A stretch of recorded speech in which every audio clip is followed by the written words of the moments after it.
Ça n'a même pas de nom. C'est ni plus ni moins qu'un assassin.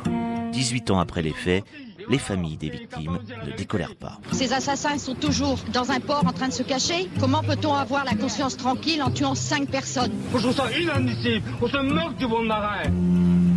Pour elle, aucun doute, le Bougaled a été croché par un sous-marin.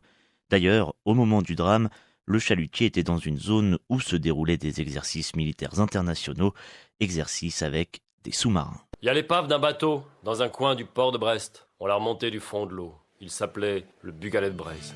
Un fait divers source d'une chanson du groupe Pavillon Noir intitulée Bougaled Braise. Ils étaient 5 marins confirmés, des enfants de Bretagne comme leur bateau s'appelait, avaient mis cap au large un matin de janvier, avec l'espoir de bien remplir leur filet. Ils étaient 5 marins du port de Loctudie, puis le meilleur des bateaux en pêche était parti pour trouver les bancs avec les cap à l'ouest. Il faut dire que très vite, après le renflouement du bateau, on s'aperçoit que l'avant-bâbord est enfoncé, la barre anti-poulie très endommagée.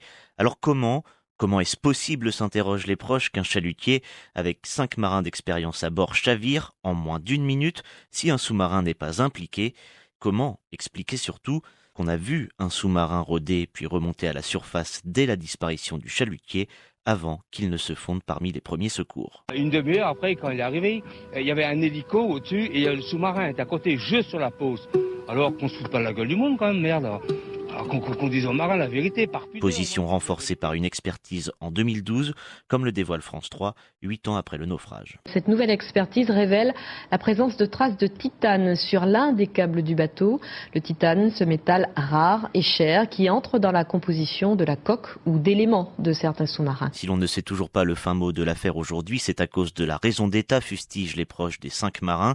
Bien sûr, il y a bien eu enquête, un sous-marin hollandais a été mis en cause, les pistes russes, américaines aussi ont été évoquées, mais ça n'a rien donné et la justice française a prononcé un non-lieu en 2016.